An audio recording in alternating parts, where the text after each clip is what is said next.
Assalamualaikum warahmatullahi wabarakatuh. Saya Diha Safira Amanda Putri akan menjelaskan materi tentang reproduksi bacaan. Apa itu reproduksi bacaan? Untuk dapat menulis ilmiah, dibutuhkan kemampuan membaca dan memahami topik yang hendak dibahas dari berbagai sumber bacaan, seperti artikel dalam jurnal, buku, dan tugas akhir akademik seperti skripsi, tesis, atau disertasi. Akan tetapi, bukan berarti harus menggunakan semua isi dalam sumber bacaan tersebut. Di sini dibutuhkan kemampuan mengolah sumber bacaan dan menyajikannya dalam bentuk tulisan yang berbeda dari tulisan aslinya. Kegiatan tersebut disebut mereproduksi bacaan. Kegiatan mereproduksi bacaan meliputi ringkasan, ikhtisar, resensi, rangkuman, sintesis, abstrak, simpulan, dan sinopsis. Yang pertama, saya akan menjelaskan apa yang dimaksud ringkasan. Ringkasan atau precis merupakan upaya menyajikan tulisan yang panjang dalam bentuk singkat dan padat. Kata precis berarti memotong atau memangkas. Karena itu, membuat ringkasan dari bacaan atau tulisan yang panjang dapat diumpamakan seperti memangkas sebatang pohon hingga tersisa batang, cabang, dan ranting beserta dedaunan yang diperlukan. Berikutnya, bagaimana cara meringkas? Untuk menyusun ringkasan, perlu dilakukan langkah-langkah berikut. Yang pertama, peringkas membaca naskah asli seluruhnya beberapa kali untuk mengetahui kesan umum, maksud, serta sudut pandang penulis. Yang kedua, peringkas mencatat gagasan utama atau gagasan yang penting untuk menggarisbawahi. Yang ketiga, peringkas mereproduksi bacaan. Peringkas menyusun kembali suatu bacaan secara singkat berdasarkan gagasan utama yang dicatat dalam langkah kedua di atas. Sebaiknya menggunakan kalimat sendiri dalam merangkai gagasan. Hal-hal yang diperlukan dalam melingkas. Kalimat dan paragraf dapat diabaikan jika hanya berupa ilustrasi atau deskripsi yang menjelaskan gagasan utama paragraf sebelumnya. Jika memang penting, beberapa paragraf dapat dirangkai menjadi satu kalimat. Yang kedua, jangan memasukkan gagasan, komentar, dan interpretasi peringkas ke dalam ringkasan. Yang ketiga, buanglah contoh dan penjelasan. Ubahlah dialog menjadi bentuk tidak langsung. Yang kedua yaitu ikhtisar. Yang dimaksud ikhtisar adalah ikhtisar berbeda dengan ringkasan. Ringkasan mempertahankan urutan isi dari gagasan penulis, sedangkan ikhtisar tidak perlu mempertahankan urutan isi dari karangan aslinya. Pada intinya, bentuk dari ikhtisar lebih bebas daripada bentuk ringkasan. Ikhtisar menurut KBBI atau Kamus Besar Bahasa Indonesia merupakan pandangan secara ringkas atau yang penting-penting saja. Ikhtisar merupakan penulisan dari pokok-pokok masalah dan penulisannya tidak diharuskan berurutan. Boleh dengan cara acak atau juga disajikan dalam bahasa pembuatan ikhtisar tanpa mengubah tema isi dari sebuah wacana. Adapun ciri-ciri dari ikhtisar. Yang pertama, bertujuan untuk mengambil inti dari sebuah karangan. Yang kedua, dengan bebas menggabungkan kata-kata tetap tidak menyimpang dari inti. Yang ketiga, urutan dari gagasannya tidak perlu dipertahankan. Yang keempat, merupakan sebuah tulisan baru yang ditulis ulang dari inti sebuah gagasan teks. Yang ketiga yaitu resensi. Yang dimaksud resensi adalah tulisan yang mengulas dan memberikan penilaian dalam suara bacaan. Resensi dibuat untuk menginformasikan kualitas bacaan kepada pembaca sehingga pembaca mendapat gambaran tentang bacaan tersebut sebelumnya memutuskan akan membaca secara lebih mendalam atau tidak. Resensi banyak dimanfaatkan sebagai cara memperkenalkan atau menginformasikan buku-buku baru dari penerbit kepada masyarakat umum melalui media cetak. Istilah resensi dalam beberapa media cetak dimuat dalam rubrik timbang buku, laporan buku, apresiasi buku, bedah buku, dan ulasan buku. Yang keempat yaitu rangkuman.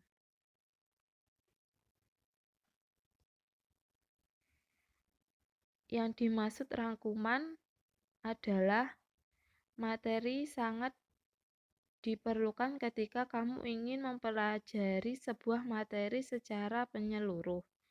Rangkuman materi akan mempermudah dalam membuat peta konsep pada materi tersebut, sehingga belajar akan terasa lebih mudah untuk mengetahui materi secara menyeluruh. Secara umum, dapat dikatakan bahwa rangkuman merupakan bentuk ringkasan yang bersifat menyeluruh, padat, dan memuat unsur utama dalam bacaan. Secara khusus, rangkuman ialah bentuk tulisan yang menggunakan kata-kata rangkuman sendiri. Hal yang perlu diperhatikan dalam merangkum. Rangkuman hanyalah mengungkapkan gagasan pokok atau bagian-bagian yang penting dari tulisan asli. Rangkuman dapat menghilangkan contoh, ilustrasi, keterangan, atau penjelasan. Yang ketiga, panjang rangkuman tidak boleh lebih dari sepertiga panjang naskah asli. Yang keempat, rangkuman tidak diperbolehkan mengubah sistematik atau urutan gagasan. Yang kelima, rangkuman harus menjaga keseimbangan dengan apa yang dibahas penulis. Yang kelima yaitu sintesis. Dalam tulisan ilmiah, sintesis adalah kegiatan merangkum berbagai pengertian atau pendapat dari dua atau banyak bacaan untuk dihasilkan tulisan baru yang sesuai dengan kebutuhan penulis. Sintesis melibatkan kegiatan menganalisis perbedaan, pertentangan, persamaan, dan klarifikasi dari beberapa sumber bacaan. Cara menyusun sintesis. Yang pertama, tetapkan topik atau tesis yang hendak Anda tulis. Yang kedua, bacalah sumber bacaan yang mengandung topik yang sama guna keperluan tulis Anda. Yang ketiga, lihatlah hubungan antar bacaan. Yang keempat, amatilah perbedaan dan persamaan di antara sumber-sumber itu. Yang kelima, pilihlah bagian yang akan dikutip, lalu simpulkan. Yang keenam, jangan lupa cantumkan sumber kutipan.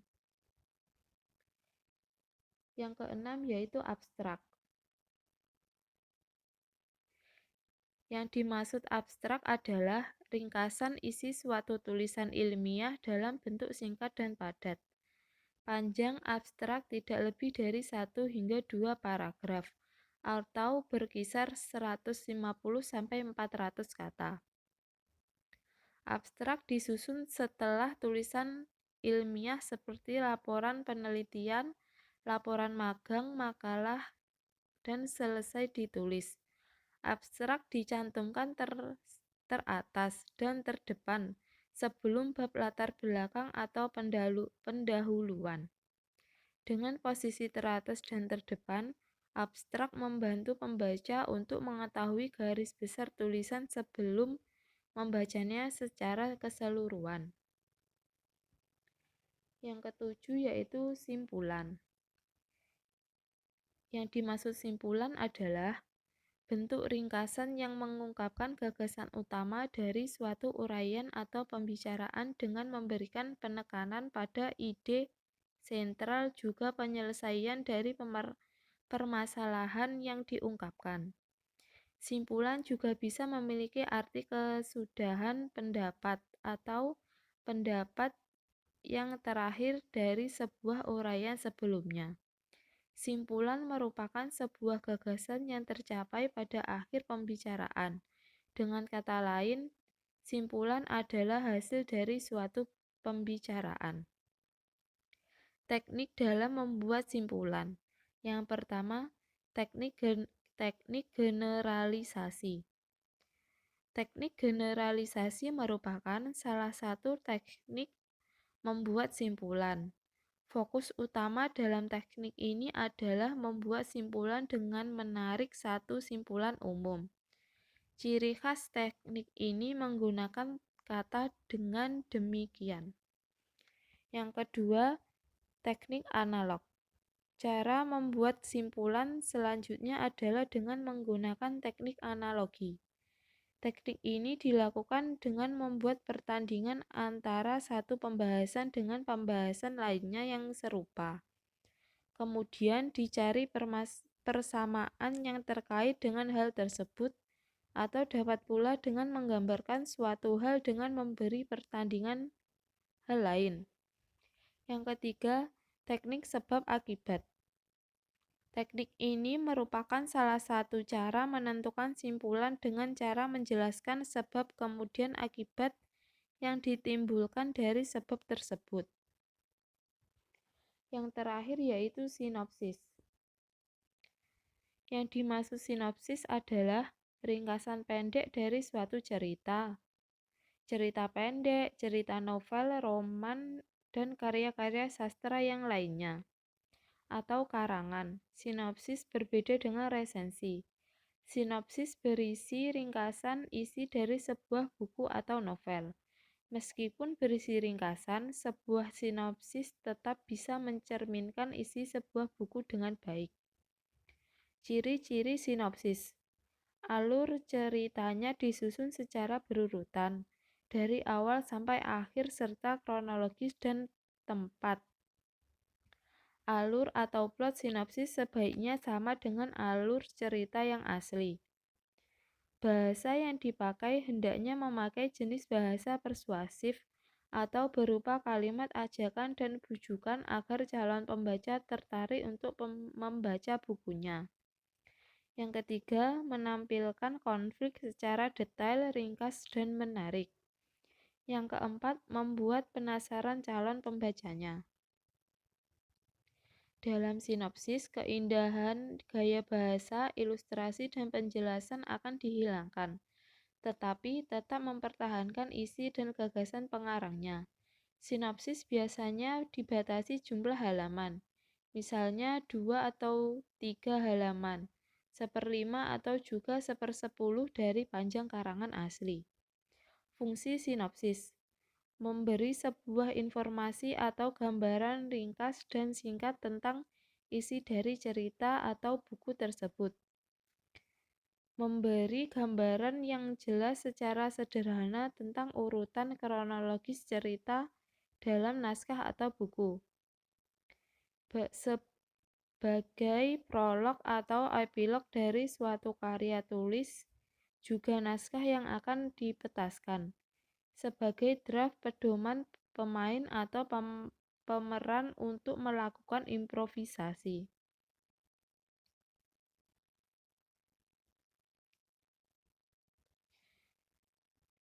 Sebelumnya, segitu dulu penjelasan dari saya. Wassalamualaikum warahmatullahi wabarakatuh. Semoga bermanfaat untuk kalian semuanya.